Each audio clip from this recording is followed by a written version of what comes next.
কারক এবং বিভক্তি নিয়ে আলোচনা করার পূর্বে আমি বিভক্তি নিয়ে আলোচনা করব।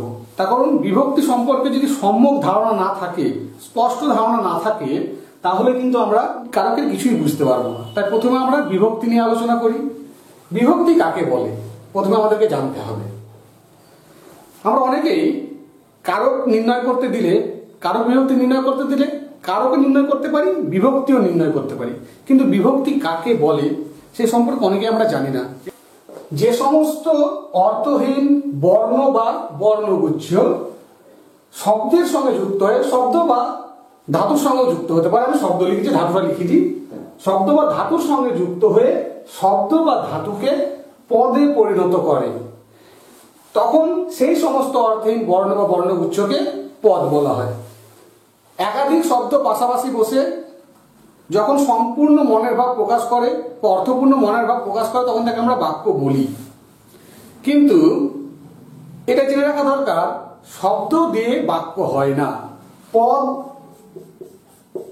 যোগ পদ সমান সমান বাক্য হয়। তাহলে এই আগে আমাকে শব্দ থেকে পদে পরিণত করতে হবে। শব্দ থেকে পদে পরিণত করতে হলে কি দরকার? একটা বিভক্তি দরকার। বিভক্তি হচ্ছে টিকিট, তাকে পদে বাক্যে ব্যবহারে টিকিট দিচ্ছে, সে আমাদের বিভক্তি।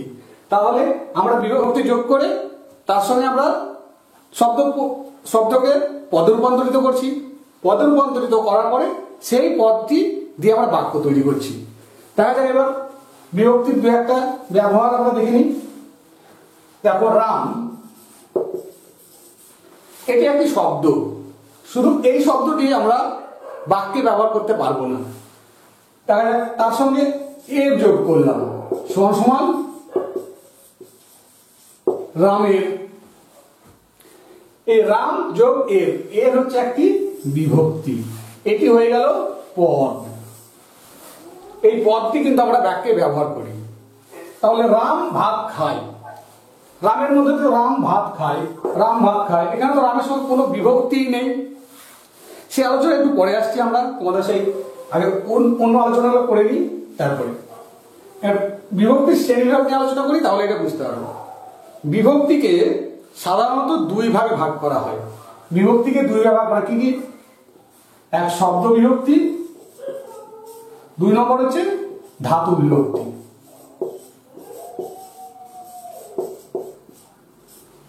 শব্দ বিভক্তি কাকে বলবো? যে সমস্ত বিভক্তি শব্দের সঙ্গে যুক্ত হয় তাদের বলা হয় শব্দ বিভক্তি। যেমন রামের সমান রাম যুক্ত এর, এই এরটা হচ্ছে শব্দ বিভক্তি। কেন? শব্দের সঙ্গে যুক্ত হয়েছে, রাম একটা শব্দ, রাম একটি শব্দ, তার সঙ্গে যুক্ত হয়েছে এর, সেহেতু এটি শব্দ বিভক্তি। ধাতু বিভক্তি নাকি করে, ক্রি যুক্ত এ, ক্রিয়া একটি ধাতু, ধাতুর সঙ্গে যুক্ত হয়েছে, তাই এটাকে বলা হবে ধাতু বিভক্তি।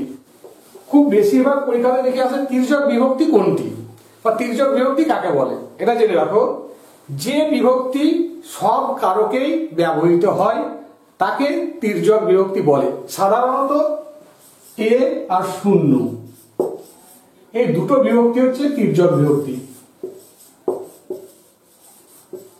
এই প্রশ্নটা খুব আসে যে তির্যক বিভক্তি কোনটি, এ আর শূন্য। যেহেতু এই দুটি বিভক্তি সব কারকেই ব্যবহৃত হয়, তাই এই দুটিকে বলা হয় তির্যক বিভক্তি। যে কোনো একটি আসতে পারে, শূন্য আসতে পারে বা এ আসতে পারে। যদি এ থাকে এ হবে, যদি শূন্য থাকে শূন্য হবে। তির্যক বিভক্তির উদাহরণ, সংস্কৃত সাহিত্যে প্রত্যেকটি কারকের জন্য নির্দিষ্ট বিভক্তি চিহ্ন বর্তমান, কিন্তু আমাদের বাংলায় 6টি কারক আছে আর বিভক্তি আছে 5টি, যার ফলে আমাদের বাংলায় কারকের বিভক্তি নিয়ে অনেক সময় অসুবিধা হয়ে পড়ে।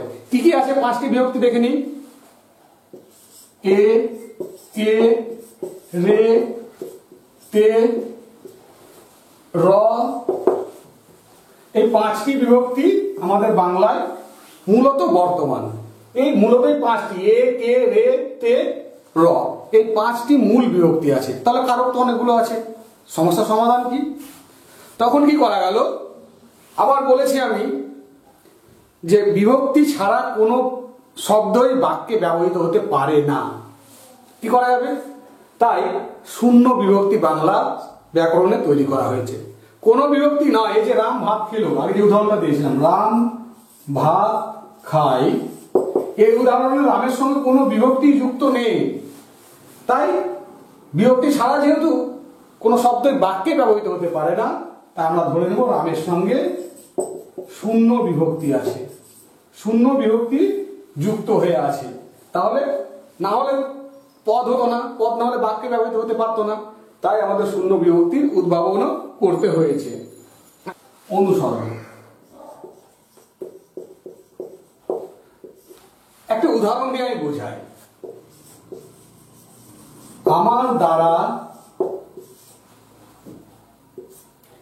এই কাজ হবে না।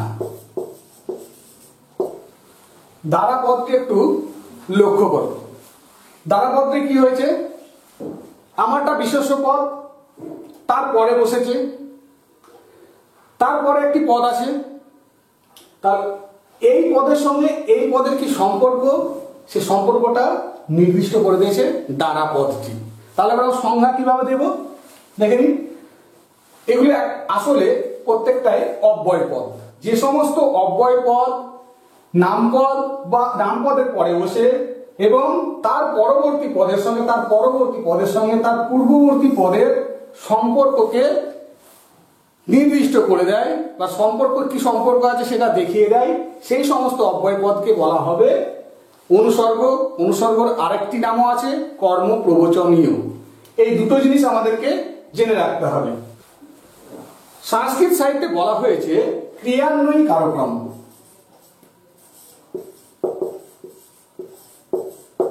ক্রিয়ান্বয়ী কারক্রম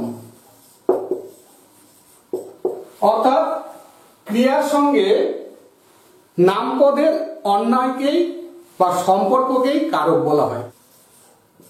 ক্রি যুক্ত ন, ক্রি যুক্ত ন, এটি হচ্ছে কারক শব্দের প্রত্যয়। ন প্রত্যয়টি ব্যবহার হয় যে করে। তাহলে কারকটা আমরা বলবো বাংলায় যে কাজ করে বা ক্রিয়া সম্পাদন করে তাকে আমরা কারক বলবো। ক্রিয়াপদের সঙ্গে নামপদের যে সম্পর্ক তাকেই কারক বলা হয়। কিন্তু বাংলা সাহিত্যে ক্রিয়াপদ একটি বিশেষ জায়গা অধিকার করে বসে আছে। ক্রিয়াপদ অর্থাৎ যে পদের দ্বারা কোনো কাজ করা বোঝায়। এই ক্রিয়াপদ ছাড়া সাধারণত বাক্য হয় না। সাধারণত, ব্যতিক্রম আছে, সেটা নিয়ে পরে আলোচনা করব। সাধারণত বাক্য হয় না এবং ক্রিয়াপদের সঙ্গে প্রত্যেকটি পদের সম্পর্ক আছে। আমরা একটি ক্রিয়াপদ দিয়ে প্রত্যেকটি কারক একটি বাক্যের মধ্যে যদি থাকে আমরা বার করে নিতে পারবো। দেখি একটা উদাহরণ নিই। রাজা রামেশ্বর মাঠের মধ্যে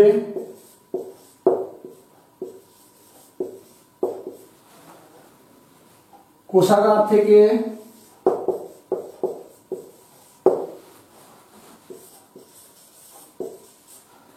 প্রজাদের ধনরত্ন দান করছেন। এই একটি আমি বাক্য লিখলাম। এখানটায় আমি প্রথমে ক্রিয়াপদটি খুঁজে দিই। বলেছি ক্রিয়াপদের সঙ্গে প্রত্যেকটি পদের সম্পর্ক আছে, দেখি আছে কিনা এবং কারকগুলি বার করতে পারি কিনা। এখানে দেখো করেছি, করছেন, দান করছেন। এই যে দান করছেন এটা ক্রিয়াপদ, যেহেতু কাজ করা বোঝাচ্ছে। তাহলে এই দান করছেন এর সঙ্গে প্রত্যেকটি পদের সম্পর্ক আছে, এগুলি প্রত্যেক জায়গাটা পদ। তাহলে দেখি প্রশ্ন করি, ক্রিয়াকে প্রশ্ন করে কিন্তু আমি কারকগুলো বার করবো।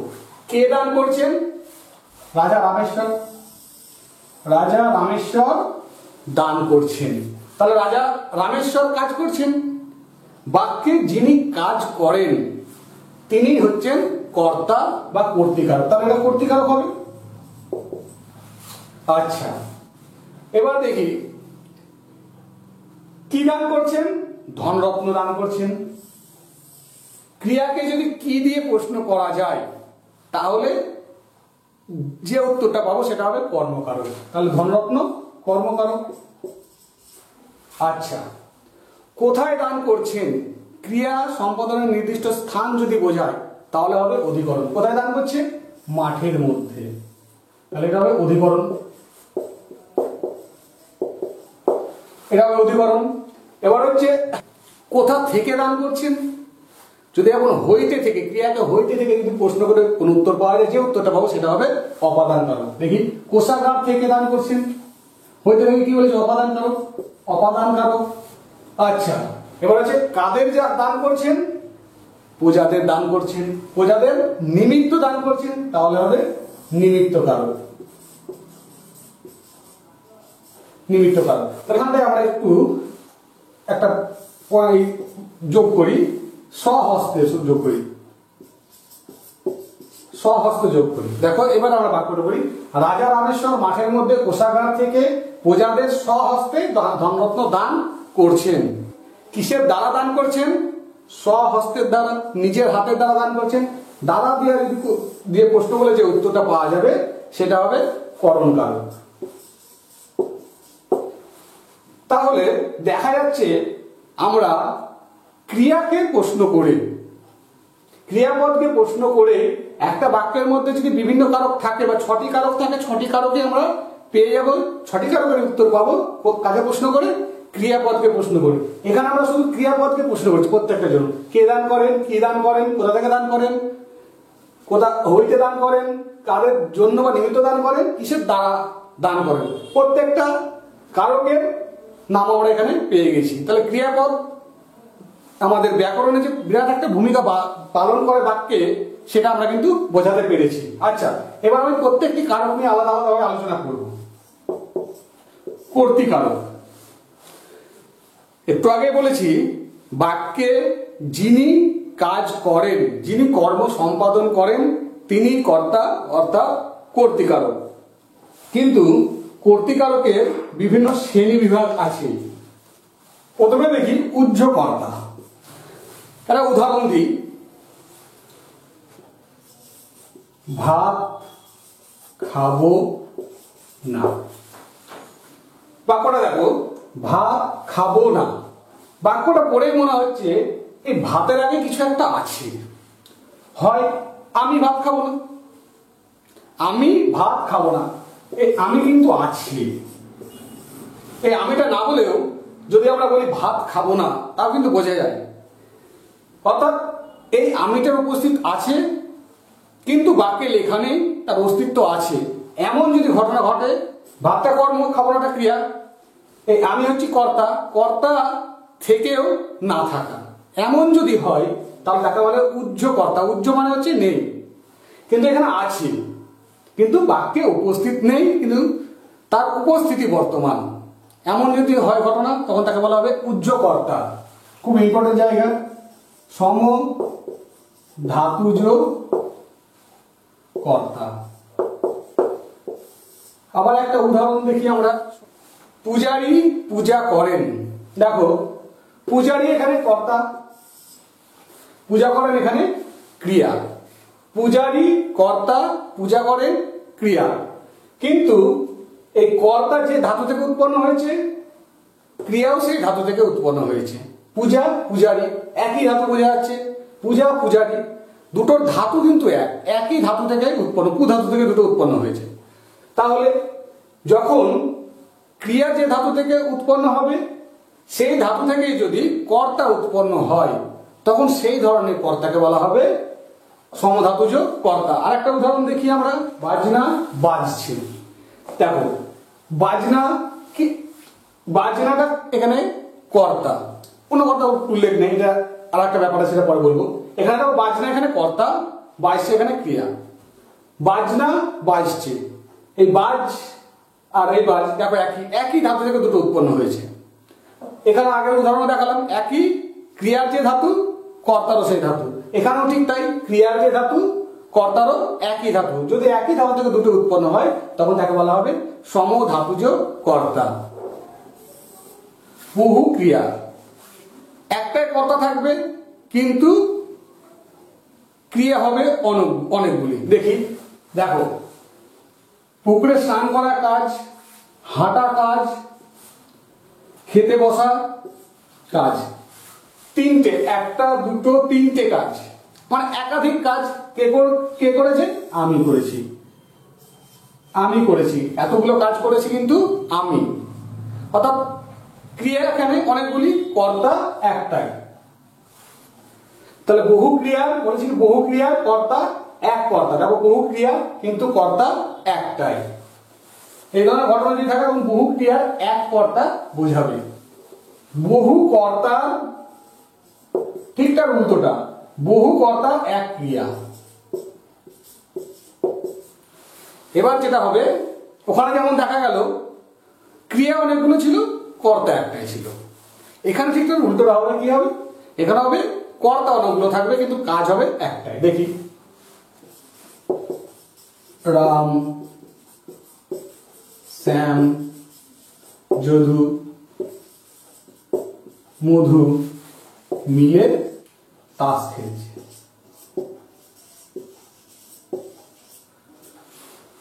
দেখো কর্তা এখানে কতগুলো?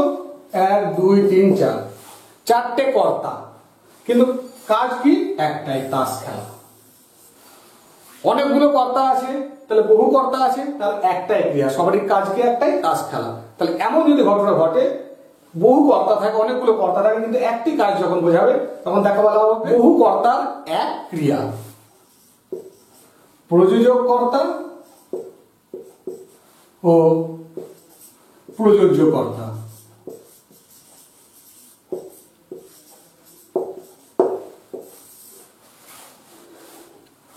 এই ব্যাপারটা একটু বোঝা যাচ্ছে খুব মনোযোগ সহকারে। আমরা অনেক সময় নিজে কাজ করি না, অন্যকে দিয়ে কাজ করিয়ে নিই। যখন এমন ঘটনা ঘটে তখন যিনি কাজটি করেন তিনি হচ্ছেন প্রযোজ্য কর্তা, আর যিনি কাজ করিয়ে নেন তিনি হচ্ছেন প্রযোজক কর্তা। একটা উদাহরণ দিয়ে বুঝে নিই। 1 নম্বর উদাহরণ, মা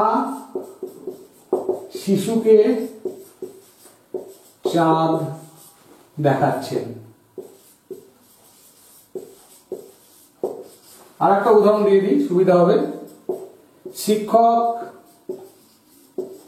ছাত্রকে ব্যাকরণ পড়াচ্ছেন।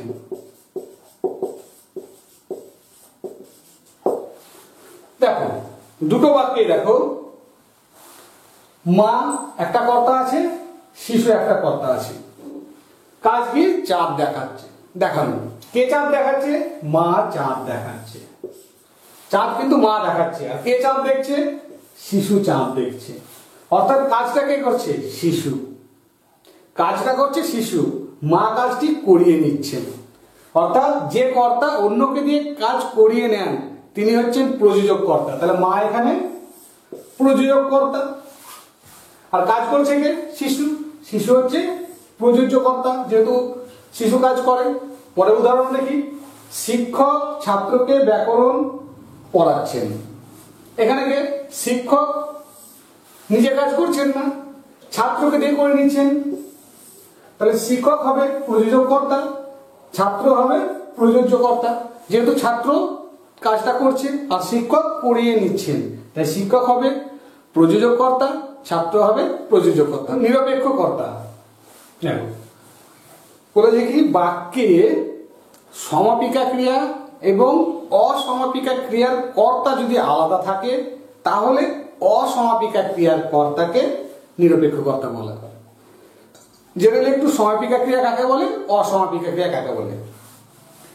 যে ক্রিয়া বাক্য শেষ করার ক্ষমতা, যে ক্রিয়া বাক্য শেষ করতে পারে তাকে বলা হয় সমাপিকা ক্রিয়া, এবং যে ক্রিয়া বাক্য শেষ করার ক্ষমতা থাকে না তাকে বলা হয় অসমাপিকা ক্রিয়া। এই অসমাপিকা ক্রিয়ার কর্তাকেই বলা হয় নিরপেক্ষ কর্তা। দুটো উদাহরণ দিয়ে বুঝিয়ে দিই। শীত গেলে বসন্ত আসে। 2 নম্বর, তুমি এলে আমি যাব। এখানে দেখি এবার প্রথমে সমাপিকা ক্রিয়া অসমাপিকা ক্রিয়া দেখি। শীত গেলে, কোনো শীত গেলে গেলে বলে আমি থেমে গেলাম, কোনো বাক্য হবে? হবে না। তাহলে গেলে কি ক্ষমতা নেই? বাক্যটি শেষ করার ক্ষমতা নেই। তাহলে এটি হচ্ছে অসমাপিকা ক্রিয়া। অসমাপিকা অসমাপিকা ক্রিয়া। বসন্ত আসে, বাক্যটা শেষ করতে পারছি আসেতে এসে, তাহলে আসের ক্ষমতা আছে বাক্যটাকে শেষ করার, তাহলে আসেটা হবে সমাপিকা ক্রিয়া।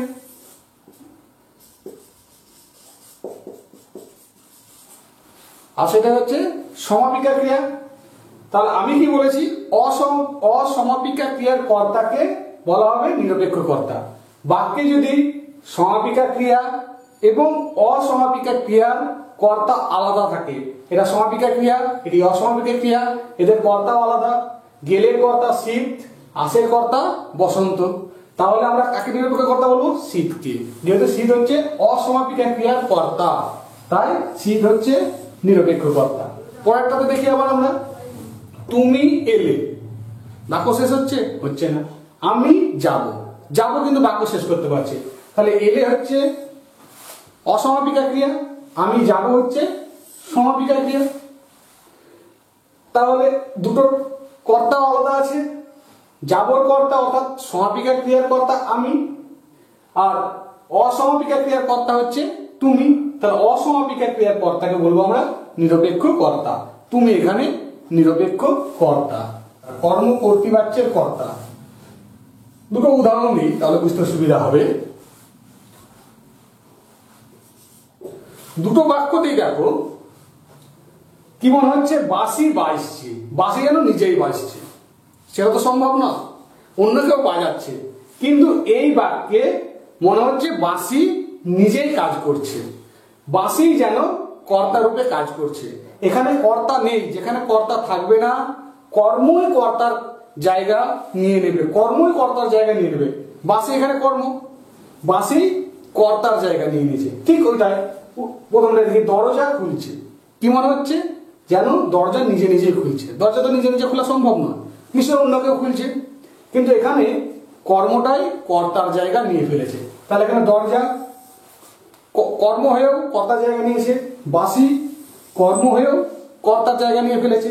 তাই এই ধরনের কর্মকে বলা হবে কর্ম কর্তৃবাচ্যের কর্তা।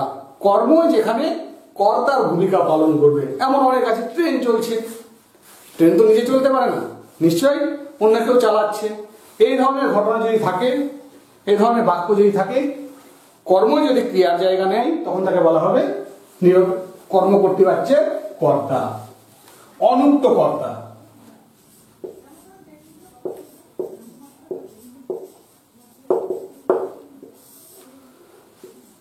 এটা জানতে হলে একটু ধারণা থাকা দরকার বাচ্য সম্পর্কে। কর্তৃবাচ্য এবং কর্মবাচ্য আর ভাববাচ্য।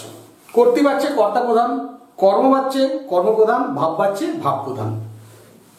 কর্মবাচ্যে এবং ভাববাচ্যে কর্তা প্রধান রূপে উক্ত হয় না, তাই এই দুই বাচ্যের কর্তাকে বলা হবে অনুক্ত কর্তা। এটা কর্মবাচ্য, এটা ভাববাচ্য। এই দুটোকে যদি কর্তৃবাচ্য করে দেখি আমরা, কর্তৃবাচ্য বলে কি হবে? আমার দ্বারা এই কাজ হবে না, আমি পারবো না, আমি এই কাজ করতে পারবো না, আমি পারবো না। কর্তৃবাচ্য, এখানে কর্তা কিন্তু সরাসরি কাজ করছে, কিন্তু দেখো এখানটাই সরাসরি কাজ করছে না, মাঝখানে দ্বারা চলে এসেছে। আমার দ্বারা এই কাজ হবে না, অর্থাৎ কর্তা সরাসরি উক্ত নয়, কর্তা যেন একটু প্রধান নয়, একটু অপ্রধান হয়ে পড়েছে। পরেরটা ঠিক, আমার ওখানে যাওয়া সম্ভব নয়, আমি ওখানে যাব না। কর্তৃবাচ্যে আমি ওখানে যাব না, কিন্তু একটু ঘুরিয়ে বলেছে আমার ওখানে যাওয়া সম্ভব নয়। এখানে কর্তা যেন প্রাধান্যটা একটু কম। যেহেতু কর্তার প্রাধান্য কম, তাই কর্মবাচ্যের এবং ভাববাচ্যের কর্তাকে বলা হয় অনুক্ত কর্তা। ব্যতিহার কর্তা আর সহযোগী কর্তা, খুব ভালো জায়গা। ব্যতিহার কর্তা ও সহযোগী কর্তা।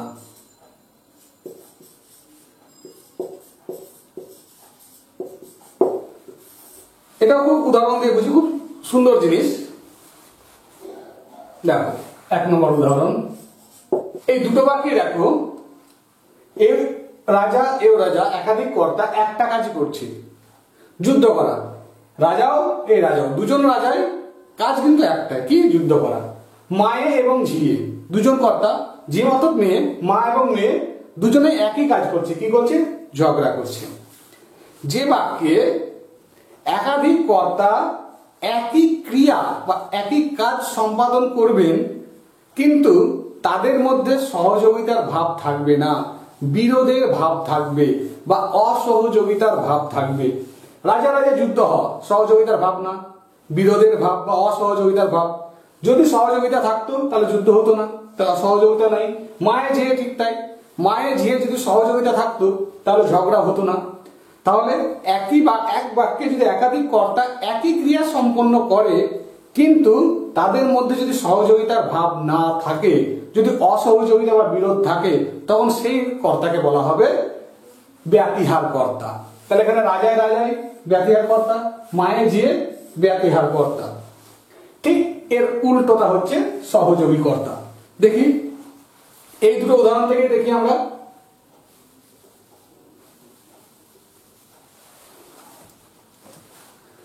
যুদ্ধ জায়গায় আমরা সন্ধি লিখি, ঝগড়ার জায়গায় আমরা গল্প লিখি।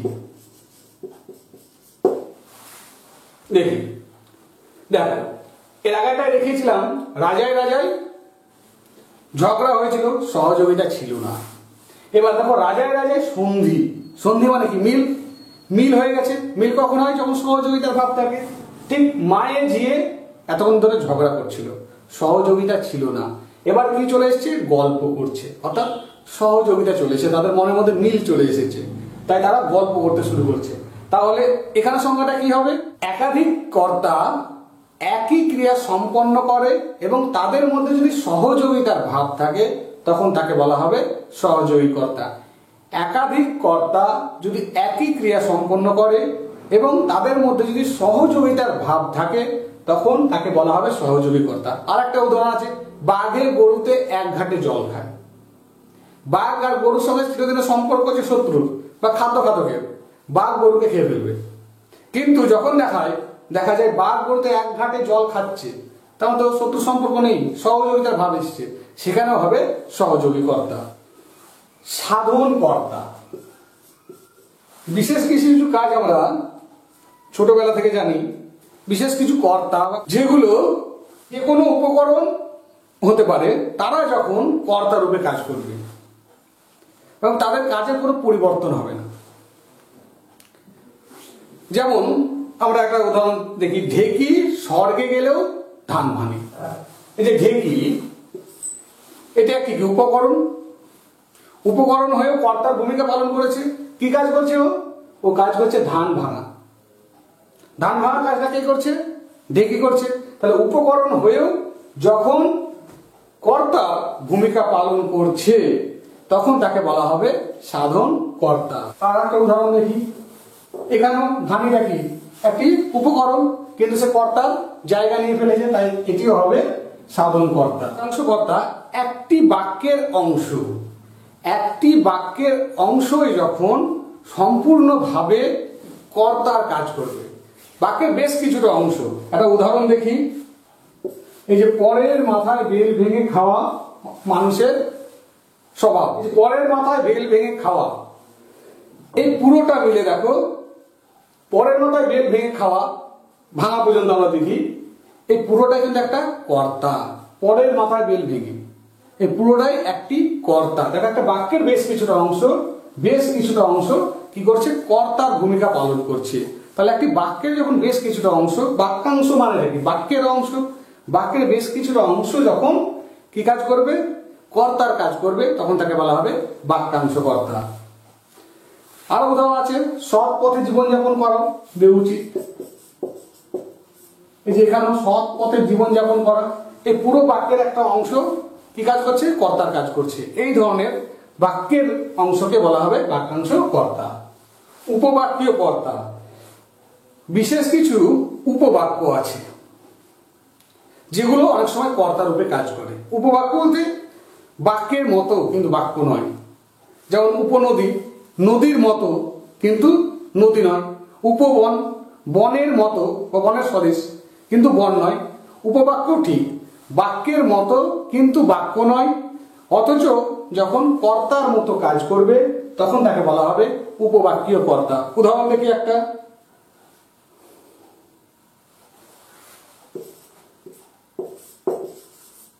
নিজেকে জানতে চেষ্টা করো তবে উন্নতি হবে। এই যে নিজেকে জানতে চেষ্টা করো, নিজেকে জানতে চেষ্টা করো, এই যে নিজেকে জানতে চেষ্টা করো পুরোটাই কিন্তু একটি বাক্যর মতো, কিন্তু এটা বাক্য নয়।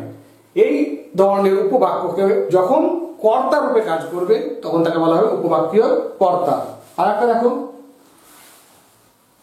আর ভয় কারে কয়, এইটুকু, এটাও কিন্তু একটি উপবাক্য, বাক্য নয়, এটি উপবাক্য, কিন্তু এখানে কর্তার ভূমিকা পালন করছে।